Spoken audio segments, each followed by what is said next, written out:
l'Europe n'allait pas dans la bonne direction au début de son discours très attendu au Forum économique mondial de Davos. On en parle avec notre invité, Gérard. Venant de l'administration précédente.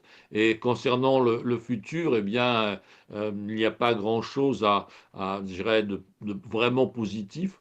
Sur l'Ukraine, il y a quand même une espérance, à savoir qu'il considère que, effectivement, dans les prochains échanges qui devraient avoir lieu, eh bien, on devrait se diriger vers la paix si Vladimir Poutine et Volodymyr Zelensky ne sont pas idiots ou ne sont pas stupides. Je ne me souviens plus exactement l'adjectif, mais voilà le sens de la phrase. Donc, voilà, ça c'est une espérance donc qui est bien positionnée.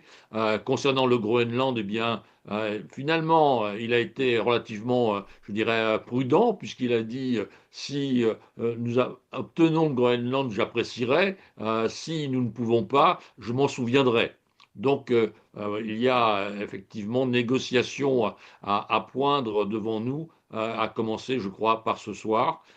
Et en dehors de cela, donc, des attaques sur l'administration américaine sur laquelle il n'a pas la main, en particulier sur la Banque centrale, la Fed et son président Jérôme Powell, et puis je dirais à l'extérieur, Emmanuel Macron a fait les frais effectivement de vraiment très très appuyés, ce qui est absolument inacceptable sur le fond et sur la forme de la part la première puissance mondiale et de son président. Oui, on reviendra sur le fond, mais comme vous évoquez le cas du discours tenu à l'encontre d'Emmanuel Macron, on le sait, le président français a certains problèmes oculaires en ce moment, il s'est fait attaquer là-dessus. Je l'ai regardé hier avec ses belles lunettes de soleil, qu'est-ce qui s'est passé? Il veut jouer le dur à cuire. Justement, le discours du président américain n'est-il pas dévalué avec ce genre de prise de position? Oui, je crois que bon, ce n'est pas digne. Alors, en disant cela, on peut dire c'est indigne du président des États-Unis, de la première puissance mondiale. Personne ne peut apprécier ce genre je dirais, de discours, de vocabulaire. Ce n'est pas convenable et ça n'aboutit à aucune valorisation de sa part et de la valorisation des États-Unis.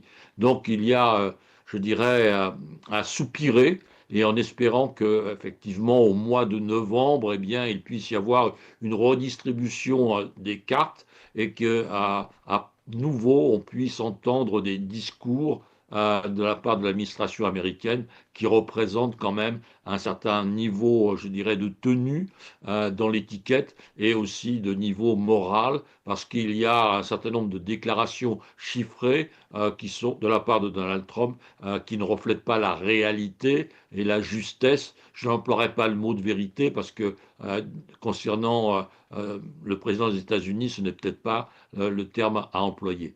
Alors on l'a entendu dire qu'il ne reconnaissait plus l'Europe, que les États-Unis étaient le moteur de l'économie mondiale, et qu'il n'y avait que les États-Unis qui pouvaient protéger le Groenland. Il est vraiment dans son rôle de America First, là. Oui, et c'est outrancier, ce genre de situation et de demande doit être entreprise dans le cadre d'une négociation. Si effectivement il y a une volonté aussi ferme de la part des États-Unis, réunissons-nous autour d'un tapis vert et puis à ce moment-là, on verra quelles sont les positions, les négociations et éventuellement la fin de ces discussions-là. Il y a un important dispositif économique qui vient d'être signé, qui s'appelle le Mercosur, n'est-ce pas? Il y a 25 ans de négociations. Donc quand il y a des choses difficiles sur lesquelles il doit y avoir réflexion et négociation, eh bien on prend le temps, mais on ne traite pas ses alliés et donc des membres de la même communauté culturelle occidentale de cette façon-là. On reviendra à l'Union européenne en fin d'entretien et notamment au Premier ministre belge Bart De Wever qui s'est illustré. Mais il y a un point que vous souhaitiez souligner, Gérard Vespierre, c'est les discours de Mark Carney et de Keir Starmer, respectivement du Canada et du Royaume-Uni. On assiste, selon vous, à un éclatement du monde anglo-saxon? En tout cas, il y a des fissures telles qu'on n'en a jamais vues depuis la fin de la Seconde Guerre mondiale. Effectivement, hier, le Premier ministre McCartney du Canada a eu un discours qui a suscité des applaudissements, une standing ovation, comme on dit en mauvais français, donc de la salle debout et applaudissements nourris, euh, parce qu'il a vraiment appelé, comme on dit aussi, un chat un chat. On n'est pas dans la crise, mais on est dans la rupture, a-t-il dit. Et il a donné effectivement les axes que le Canada entendait de suivre dans les prochains mois. Ils ont déjà d'ailleurs commencé dans leur développement économique et aussi à l'extérieur, dans ses relations vis-à-vis de la Chine, vis-à-vis de l'Europe, vis-à-vis du partenariat transpacifique. Donc il y a vraiment une volonté en tant que puissance moyenne, et c'est ce que le thème que Marc Carnet a développé, donc d'être un exemple pour les puissances moyennes, d'avoir une autonomie stratégique dorénavant, puisque les alliances anciennes eh bien, ne sont plus valorisées et plus valorisantes. Alors venons-en maintenant pour conclure à l'Union européenne, car nous, vous en France et nous en Belgique, c'est peut-être ce qui nous intéresse le plus. Les États membres de l'Union doivent être prêts à agir de manière autonome sur la base de la clause d'assistance mutuelle de l'Union européenne. C'est ce qu'ont exhorté aujourd'hui les députés européens. Alors on a vu les très fortes prises de position d'Emmanuel Macron, on a entendu Ursula von der Leyen, on a également entendu notre Premier ministre belge Bart De Wever qui a appelé à ne pas être les esclaves des États-Unis. On sent un vrai front commun de l'Union européenne qu'on n'avait peut-être plus vu depuis un certain temps, non? Bon, je pense que depuis, hélas, le 24 février 2022, il y a eu quand même un développement, je dirais, communautaire tout à fait exemplaire. Et maintenant que l'Europe est prise entre cette pression venant de l'Est et l'autre pression venant de l'Ouest, eh bien, effectivement, espérons qu'il y aura cristallisation très positive de la communauté européenne vers plus de responsabilité, vers plus, je dirais, de force, et en mettant en avant des moyens d'autonomie grandissant sur le plan économique et sur le plan donc sécurité, pour pas dire militaire. Pour terminer, Gérard Vespierre, ici on en parle beaucoup hein, de notre Premier ministre Bart De Wever qui a donc tenu tête sur le dossier des avoirs russes, qui a maintenant tenu des propos assez forts. Est-ce qu'on en parle aussi en Europe ou bien on est belgo-centré?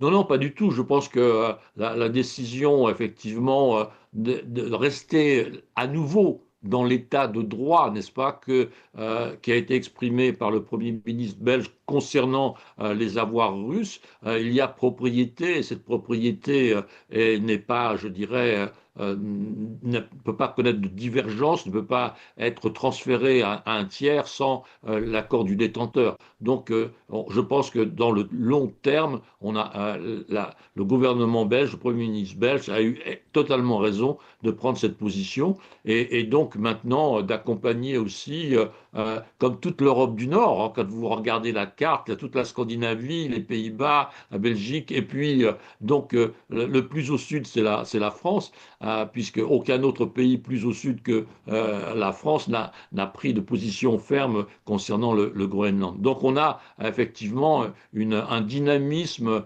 je dirais, tout à fait positif de s'opposer à l'attitude, je dirais, conquérante, incontrôlée des États-Unis.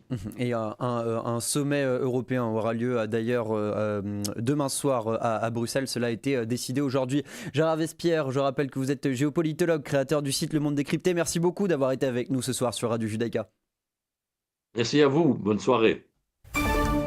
Dans le reste de l'actualité maintenant, dans ce journal, on parle évidemment toujours de ce forum économique mondial à Davos. Le président américain Donald Trump a tenu des propos remarqués sur la coopération sécuritaire avec Israël et sur les équilibres stratégiques mondiaux. S'exprimant devant des dirigeants économiques et politiques, il a affirmé avoir demandé au Premier ministre israélien Benjamin Netanyahou de cesser de prendre le crédit du système de défense antimissile Dôme de fer. C'est une technologie américaine, a-t-il martelé. Il a également parlé du Hamas. Nous avons la paix au Moyen-Orient,